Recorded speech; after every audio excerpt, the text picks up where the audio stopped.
Find all files in a directory with extension .txt in Python.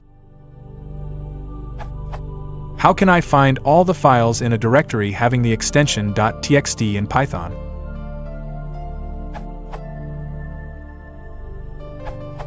Use glop.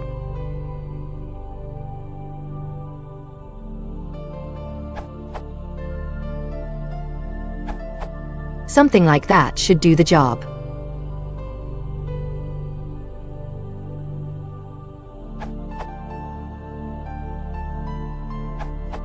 You can use glop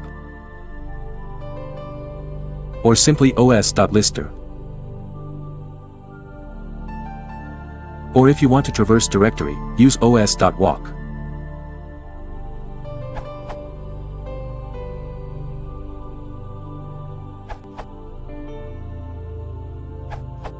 Something like this will work.